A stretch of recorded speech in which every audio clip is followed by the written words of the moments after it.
तो भाई लोग कैसे हो। आज मैं आप लोग के सामने डोगा की स्टोरी लेके आया हूँ, हड़ताल। चलिए कहानी स्टार्ट करते हैं। सैकड़ों मासूम निर्दोषों व बेगुनाहों का कत्ल तुम्हारे सिर पर है इंस्पेक्टर चीता। अगर वो कत्ल तुमने नहीं किया, वो बर्बादी की आंख तुमने नहीं लगाई, तो छाती पीटते, रोते बिलखते, तड़पते, दहशत में डूबे प्रत्यक्षदर्शियों की जुबान पर तुम्हारा नाम क्यों है? कहाँ थे तुम उस वक्त? सॉरी सर, चाहे आप मुझे फांसी पर चढ़ा दे या मैं नहीं बता सकता। और फिर हुई हड़ताल, एक ऐसी हड़ताल जिसने पूरे बम्बई शहर में तहलका मचा दिया।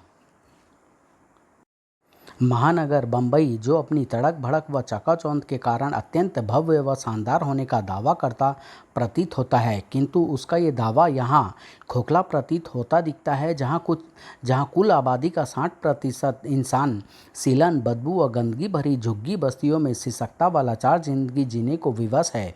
कुत्तों को भौंकने दो मेरे बच्चों, बेबसों पर भौंकने का हक इन्हें हम इंसानों से ही मिला है।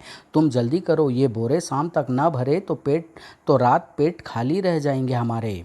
कूड़े के ढेर से भी यहाँ इंसान कमाने पर विवश है एक समय की रोटी। मेहनत कश लोगों के अलावा जहाँ पलते हैं कई जुर्म भी। टोपिया उस्ताद, ये क्या कर रहे हो? कल तो पुड़िया के दाम 20 रुपल्ली थे। हाँ बे पन, आज 30 का है। चल माल निकाल वरना फुट। टाइम खोटी मत कर, हवा आने दे।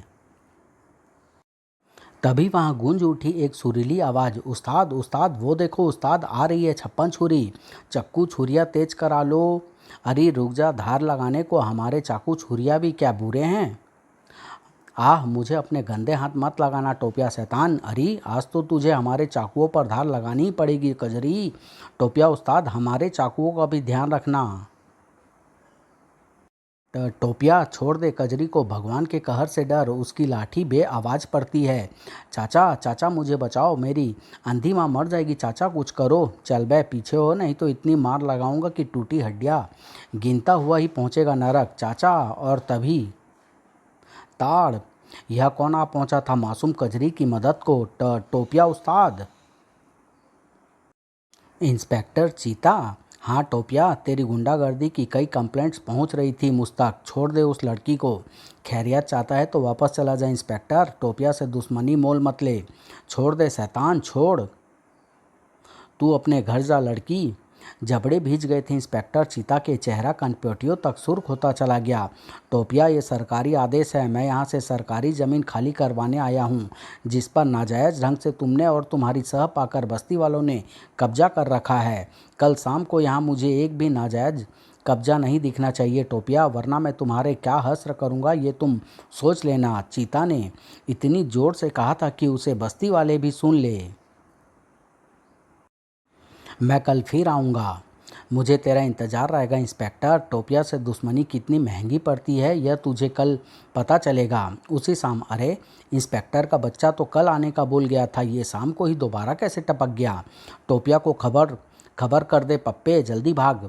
फिर खूनी मुस्कुराहट लाते हुए सब ने किया इंस्पेक्टर चीता का स्वागत। आओ चीता, अपनी हड्डियां तुड़वाने की बड़ी जल्दी मच गई है तुम्हें, जो कल शाम का इंतजार भी ना किया। और उस्ताद, इसकी हिम्मत देखो, अब भी अकेला आया है। टोपिया का रेस्तरां कब कब का ग्राहकों से खाली हो चुका था। खूनी मुठभेड़ जो होनी थी अब वहाँ। इसकी लाश को वापस पुलिस स्टेशन पहुँचाने का काम भी अब हमें ही करना पड़ेगा। पुलिस स्टेशन पहुँचाने की क्या ज़रूरत है उस्ताद? सरकार ने गटर किस लिए बनवा रखे हैं? मारो साले को, खाल को जिस्म से अलग कर दो। इंस्पेक्टर चीता तक पहुंचने के लिए उन लोगों को कुछ कदम की दूरी तय करनी थी, और इंस्पेक्टर चीता के हाथ में आ चुका था वह प्रलयंकारी खिलौना। उफ, बिना किसी चेतावनी के सख्ती के साथ जबड़े भीचे तड़ातड़ उन पर मौत बरसाता चला गया इंस्पेक्टर चीता। ऊपर की ऊपर और नीचे की नीचे रह गई सांस टोपिया की। टोपिया, मैं सचमुच कल शाम का इंतजार न कर सका, क्योंकि तुम जैसे शैतानों की एक क्षण की जिंदगी भी कई निर्दोष प्राणों पर भारी भारी पड़ जाती है। हाँ, मैं सचमुच में इंतजार नहीं कर सका टोपिया, क्योंकि जानता था कि कल भी मैंने वही करना है जो अब करने आया हूँ। टोपिया की खोपड़ी के परखच्चे उड़ाता चला गया इंस्पेक्टर चीता। आवाज़ गले में ही घुट गई टोपिया की। सचमुच मौत ने तड़पने का भी अवसर न दिया उसे। इंस्पेक्टर चीता बस्ती खाली कराने आ गया। टोपिया और उसके साथियों को भून दिया उसने। टोपिया के ढाबे को बम से मिट्टी में मिला दिया उसने। लोगों की भीड़ रुक गई इंस्पेक्टर चीता के लुढ़काए उस ड्रम के निकट। मारो मारो इस शैतान को, हम बस्ती खाली नहीं करेंगे। मुझे पता था कि तुम लोग आसानी से बस्ती खाली नहीं करोगे और मुझे तुमसे हर हाल में बस्ती खाली करवानी है। बड़ा भयानक विस्फोट था वह। भीड़ में आगे खड़े लोगों की तो चिथड़ों तक का भी पता न चला। एक दूसरे से इतना सटी हुई थी झुग्गी बस्तियां कि झुग्गियों के पलक झपकते दूर दूर तक सिर्फ और सिर्फ आँख की लपटें नजर आने लगी। बचाओ मेरी मुनिया झुग्गी में छूट गई। काका बचाओ उसे, भगवान के लिए बचाओ उसे। बस्ती खाली कर दे रे कल्लन, बस्ती में आग लग गई है। और इस भगदड़ हंगामे व चीख पुकार के बीच बस्ती तेजी के साथ बदल रही थी अंगारों और राख के ढेर में। मौत व तबाही का तांडव मचाकर न जाने कब वहां से गायब हो चुका था इंस्पेक्टर चीता। वह बच नहीं सकेगा काकी, वह निर्दयी इंसान नहीं बच सकेगा। अरे कहाँ गया वो जालिम हत्यारा, हमें बर्बाद करके इस जुल्म का हिसाब देना होगा उसे अपनी मौत से। Police headquarter, police commissioner Tripathi. What nonsense, क्या बकते हो इंस्पेक्टर झमरू? यह सच है सर। पूरी झुग्गी बस्ती का घेराव कर रखा है यहाँ के लोगों ने। पुलिस के प्रति जबरदस्त रोष है यहाँ पर। सन्नाटे में डूबे एक एक शब्द सुन रहे थे कमिश्नर त्रिपाठी। और बच्चा बच्चा इस समय दुश्मन दिख रहा है पुलिस डिपार्टमेंट का सर। अगर हमने यह घेराबंदी तोड़ने की चेष्टा की तो क्रुद्ध झुग्गी वाले मरने मारने पर उतारू हो जाएंगे। सबकी डिमांड है सर कि इंस्पेक्टर चीता को जब तक गिरफ्तार नहीं किया जाता वहाँ कोई राहत कार्य नहीं होने दिया जाएगा, चाहे भीतर उनके घायल सगे संबंधी दम ही क्यों न तोड़ दे। What nonsense. उफ, जिस्म में झुरझुरी सी दौड़ती चली गई कमिश्नर त्रिपाठी के। जबरदस्त उत्तेजना भरा माहौल था वहां। अपनी आंखों से देख लीजिए सर, फायर ब्रिगेड, एम्बुलेंस, राहत दल सभी तैयार खड़े हैं। लेकिन अगर इन लोगों ने आगे बढ़ने की चेष्टा की तो भयंकर उपद्रव मच जाएगा। और सर, असामाजिक तत्व इस माहौल का लाभ उठाने की भरपूर चेष्टा कर सकते हैं, उपद्रव को दंगे में बदल कर। इंस्पेक्टर चीता को गिरफ्तार करो। इंस्पेक्टर चीता मुर्दाबाद, मुर्दाबाद। दरिंदे चीता की गिरफ्तारी से पहले राहत कार्य नहीं होने देंगे। जान पर खेलेंगे इंस्पेक्टर चीता मुर्दाबाद। मैं कमिश्नर त्रिपाठी आप लोगों से प्रार्थना करता हूं, आप लोग राहत कार्य में बाधा बनने की चेष्टा न करें। मैं मामले की पूरी छानबीन करवाने के बाद दोषी को दंड दिलवाने की पूरी चेष्टा करूंगा, यह मेरा आपसे वादा है। वो देखो कमिश्नर त्रिपाठी, मेरा बच्चा आग में झुलस कर तड़प रहा है, पर मैंने सीने पर पत्थर रख लिया है। राहत कार्य तब तक नहीं होगा जब तक उस शैतान को गिरफ्तार नहीं कर लिया जाता। मेरा बच्चा। ये लोग जिद्दी हैं सर, कुछ नहीं सुनेंगे। उफ, ये लोग तो पागल हैं इंस्पेक्टर झमरू। शायद ये समझते हैं कि राहत कार्य के बाद पुलिस सारा मामला ठंडा कर देगी, क्योंकि इस घटना का मुख्य अभियुक्त पुलिस वाला है। कहना पड़ा कमिश्नर त्रिपाठी को। ठीक है, मैं आप सबके सामने वायरलेस पर दे रहा हूँ इंस्पेक्टर चीता की गिरफ्तारी का आदेश। हेलो, मैं कमिश्नर त्रिपाठी यह आदेश जारी कर रहा हूँ कि इंस्पेक्टर चीता जहाँ भी हो उसे फौरन गिरफ्तार कर लिया जाए। Over and all. प्रतिवाद भरे स्वर में कह उठा इंस्पेक्टर झमरू। सर, यह आपने कैसा आदेश प्रसारित कर दिया? व्हाट नॉनसेंस इंस्पेक्टर झमरू, क्या अब हमें हमारे काम करने का ढंग तुमसे सीखना पड़ेगा? जल्दी करो, लोगों ने घेराबंदी समाप्त कर दी है, राहत कार्य तुरंत आरंभ करवाओ। Yes sir. इंस्पेक्टर चीता के घर पहुंचकर रुकी वह पुलिस जीप। और हमारे पास इंस्पेक्टर चीता की गिरफ्तारी के आदेश है। कहाँ इंस्पेक्टर चीता? भैया की गिरफ्तारी के आदेश? नहीं, यह नहीं हो सकता। क्या जुर्म किया है उन्होंने? तब इंस्पेक्टर झमरू ने बताया उसे इंस्पेक्टर चीता के जुर्म के विषय में और बोला पुलिस विभाग में कार्यरत एक सिपाही तक भी इस बात को मानने के लिए तैयार नहीं। चीता पुलिस विभाग की नाक है मैडम, किंतु फिलहाल परिस्थितियाँ ऐसी है कि हमें तुरंत उसे हिरासत में लेना है। कहाँ है वो? ओह, भैया का तो शाम से ही कहीं कुछ पता नहीं है। मोनिका के जहन में कौंधने लगा था शंकाओं आशंकाओं का तूफान। लॉयन जिम के बीच अदरक चाचा। क्या? नहीं इंस्पेक्टर चीता ऐसा नहीं कर सकता। कहीं कोई चूक है, कहीं कोई भूल है। इंस्पेक्टर झमरू, आप मुझे केवल इतना बता दें कि इंस्पेक्टर चीता आज शाम के बाद यहाँ आया था या नहीं। किंतु वहाँ भी न मिला इंस्पेक्टर चीता। इंस्पेक्टर चीता की गिरफ्तारी की कोई खबर न होने से आधी रात को पुनः भड़क उठा भीड़ का क्रोध। इंस्पेक्टर चीता मुर्दाबाद, पुलिस विभाग हाय हाय, इंस्पेक्टर चीता को गिरफ्तार करो। छूट भैये नेता अपनी राजनीति चमकाने का अवसर हाथ से जाने नहीं देना चाहते थे। भीड़ को उपद्रव मचाने से रोकने के लिए तैनात पुलिस पर किसी अवसरवादी ने फेंकी एक सोडा वाटर की बोतल। फिर भीड़ की ओर से चले पत्थर। इंस्पेक्टर झमरू की प्रत्येक चेतावनी भीड़ के शोरगुल में खोकर रह गई। विवश होकर इंस्पेक्टर झमरू को कहना ही पड़ा, लाठी चार्ज। भीड़ खदेड़ने को आगे बढ़ाई पुलिस फोर्स। छूट भैये नेता पुलिस को रुक देखकर पहले ही इधर उधर खिसक लिए। असामाजिक तत्वों ने उठाया इस अवसर का लाभ। लगा दो आग, लूट लो दुकान। हतप्रभ थे कानून के रखवाले। सर, स्थिति बिगड़ती जा रही है, मुझे लुटेरों पर गोली चलाने का आदेश दीजिए sir. No no, what nonsense, police की पहले ही बहुत बदनामी हो चुकी है। इंस्पेक्टर चीता के कारण अब गोली चलाने का आदेश दिया तो स्थिति विस्फोटक हो जाएगी। भीड़ व लुटेरों को खदेड़ने के लिए आंसू गैस और प्लास्टिक बुलेट्स का प्रयोग करो। हम और पुलिस फोर्स के साथ खुद भी घटनास्थल पर पहुंच रहे हैं। फिर 1 घंटे के अंदर अंदर पुलिस फोर्स ने उस उपद्रव पर पूरी तरह नियंत्रण पा लिया। अगले दिन प्रातः 5:15 पर उस चेक पोस्ट पर पहुंचकर रुकी जीप की ओर देखते ही उछल पड़े पुलिसकर्मी। इंस्पेक्टर चीता, एक अजीब सी सनसनी मच गई इंस्पेक्टर चीता को देखकर। हर कोई लपक पड़ा, सिर्फ और सिर्फ चीता की ओर। पलक झपकते ही घिर गया था चीता। और इसी के साथ ही चीख पड़े सभी संचार माध्यम। झुग्गी बस्ती कांड का मुख्य अभियुक्त इंस्पेक्टर चीता गिरफ्तार और बर्खास्त। राज टाइम्स। इंस्पेक्टर चीता को लेकर झुग्गी बस्तियों में जबरदस्त रोष। ताजे समाचार के अनुसार इंस्पेक्टर चीता की बर्खास्तगी और गिरफ्तारी के बाद उसे जेल भेजा गया। शहर में लोगों की चर्चा का विषय था इंस्पेक्टर चीता। नहीं, कोई कुछ भी कह ले, मैं इंस्पेक्टर चीता को कसूरवार मानने को तैयार नहीं। इंस्पेक्टर चीता से ही जानी जाती है मुंबई की पुलिस। वो पागलपन में भी ऐसा कदम नहीं उठा सकता। तब फिर किसने मचाई वह तबाही, वह कत्लेआम? शायद किसी ऐसे अपराधी ने चीता के खिलाफ ये कोई चाल चली है जो उसे बंबई में बर्दाश्त नहीं कर पा रहा। जेल में कैदियों से मिलने का स्थान। मोनिका, तुम यहाँ क्यों आई हो? तुम्हें यहाँ नहीं आना चाहिए था। कल तक सारे शहर में तुम्हारी ये बहन गर्व के साथ सिर ऊंचा करके ये कहती थी कि वह बंबई पुलिस की नाक समझे जाने वाले इंस्पेक्टर चीता की बहन है। उफ भैया, तुम्हें नहीं मालूम कि आज मैं लोगों से नज़रें चुराती हुई कैसे यहाँ तक पहुँची हूँ। हर वक्त दिल थर्राता रहा कि कहीं कोई ये न कह दे कि वो जा रही है हत्यारे इंस्पेक्टर चीता की बहन। तुमने ऐसा क्यों किया भैया? इतने पत्थर दिल कैसे बन गए तुम? मासूम बच्चों की चीखें सुनकर भी तुम्हारे हाथ न कांपें? मोनिका, प्लीज़ प्लीज़ अपने भाई पर शक मत कर। तेरा भाई हत्यारा नहीं है, तेरा भाई हत्यारा नहीं हो सकता। अंगारे भर आए मोनिका की आंखों में। सिर्फ कहने से ना होगा, तुम्हें इस बात को साबित करना होगा भैया।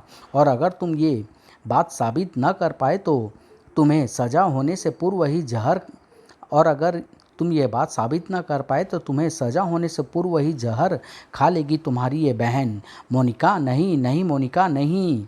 लॉयन जिम में गूंज रही थी चाचा अदरक की आवाज़। सूरज, सूरज कहाँ है रे तू? अपने जिस्म को फौलाद बनाए रखने के लिए घंटों इसी तरह कड़ा अभ्यास करता था सूरज। अदरक चाचा? सूरज, इंस्पेक्टर चीता को जेल हो गई है। क्या? चौंका दिया था उस समाचार ने सूरज को भी। किंतु अभी तो बहुत कुछ घटना बाकी था। ठहरो, खोलती हूँ। आई ग्लास से बाहर झांकते ही चीख निकल गई मोनिका के कंठ से। नहीं। कॉल बेल दबाने वाले ने भी अंदर के हालात का जायजा कर लिया था। दरवाज़ा खोल दे छोकरी, वरना अगर मैं ये बिच्छू लेकर कमिश्नर तक पहुंच गया तो तेरा भाई वो इंस्पेक्टर चीता फांसी चढ़े ही चढ़े। नहीं। तिरकन कांप गए मोनिका के वे शब्द सुनकर। जादू सा असर हुआ उस पर उन शब्दों का। अगले ही पल दरवाज़ा खुला और कौन हो तुम? पहले मुझे भीतर आने दे छोकरी। अगर हमारी बातचीत किसी और ने सुन ली तो तुम दोनों भाई बहन के लिए वो अच्छा ना होगा, समझी? अगले अपने पीले भद्दे दांत दिखाकर हंसा वो। वाह, घर तो बड़ा शानदार बना रखा है। पुलिस की नौकरी बड़ी रास आई है मेरे यार कुंदन को। कौन हो तुम? मोनिका की कहर भरी निगाहें घूर रही थी उसे। छोकरी, मैं जानता था कि तू मुझे नहीं पहचानेगी, इसलिए ये बिच्छू साथ लाया था। वैसे मुझे काला कहते हैं, रंग भी मेरा काला है और धंधा भी मेरा काला। बिच्छू के बारे में तुम क्या जानते हो? बिच्छू को देखकर हलकान हुई जा रही थी मोनिका। फालतू की बकवास के लिए मेरे पास समय नहीं है छोकरी, पुलिस मेरे पीछे लगी हुई है। एक खून हो गया मेरे हाथों। खून? मोनिका का चेहरा सफ़ेद पड़ गया।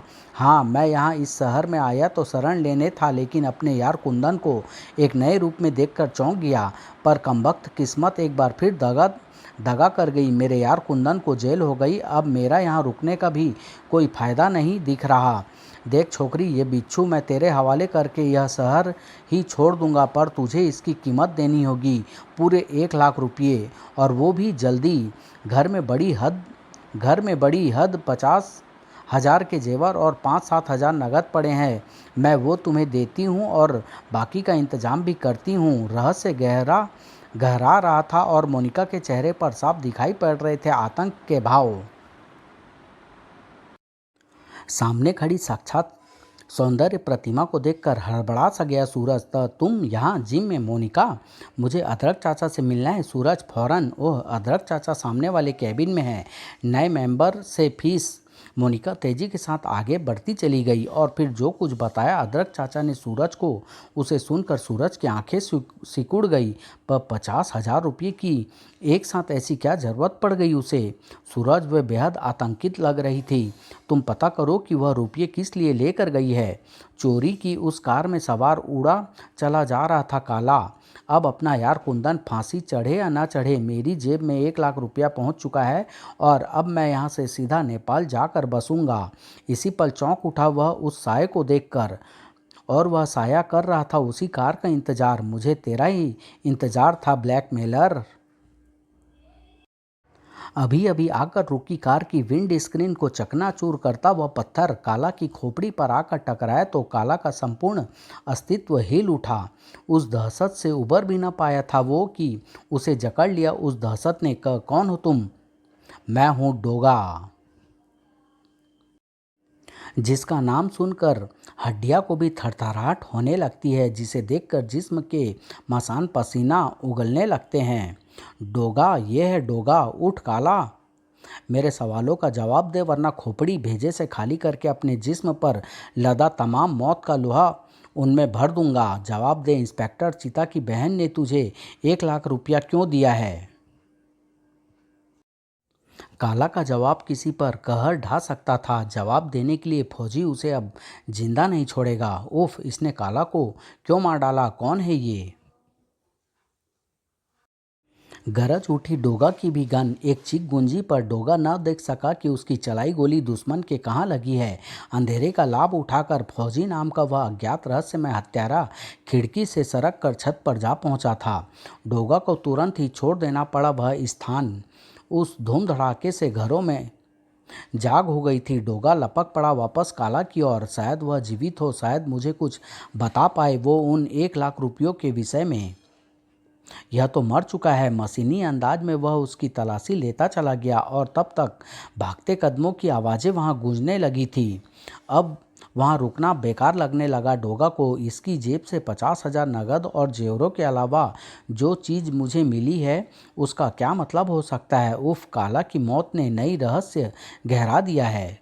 काला की मौत ने कई रहस्य गहरा दिया है। Police headquarter. What nonsense inspector Jhamru, यह क्या पागलपन है?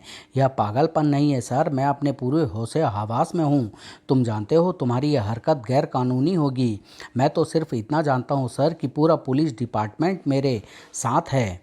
अगर इंस्पेक्टर चीता की बर्खास्तगी को बहाली में न बदलाया गया तो तो तो वो हो जाएगा सर जो आज तक किसी देश में किसी शासन में लागू नहीं हुआ। इंस्पेक्टर चीता निर्दोष है, उसे बाहर करो, उसे आज़ाद करो, वरना इस बार होगी कानून की हड़ताल, हड़ताल, हड़ताल। व्हाट नॉनसेंस फिर? अरे सर आप, चीता तुम्हारी बहाली की मांग को लेकर पुलिस विभाग में हड़ताल होने वाली है। जैसे उसके कानों के पास कोई बम फूटा हो क्या? कठोर हो गई कमिश्नर त्रिपाठी की मुख मुद्रा। चीता, तुम अच्छी तरह से जानते हो कि अगर हमने तुम्हें बहाल किया तो शहर में कैसा तूफान उठेगा। नहीं नहीं सर, यह हड़ताल नहीं होनी चाहिए, यह अनर्थ नहीं होना चाहिए सर। शहर में उठने वाले तूफान और कानून की हड़ताल रुक सकती है। चीता, अगर तुम मुझे सब विस्तार बता दो कि घटना के समय तुम कहाँ और किसके साथ थे। नहीं सर, यह मैं नहीं बता सकता। सैकड़ों मासूम निर्दोषों व बेगुनाहों का कत्ल तुम्हारे सिर पर है चीता। छाती पीटते पीटते रोते बिलखते तड़पते दहशत में डूबे प्रत्यक्षदर्शियों की जुबानों पर केवल तुम्हारा नाम है। क्यों? तुम्हें बताना होगा चीता कि उस वक्त तुम कहाँ थे। सॉरी सर, चाहे आप मुझे फांसी पर चढ़ा दे, यह मैं नहीं बता सकता। What nonsense. और शायद विश्व के इतिहास में प्रथम बार हो रही थी यह हड़ताल।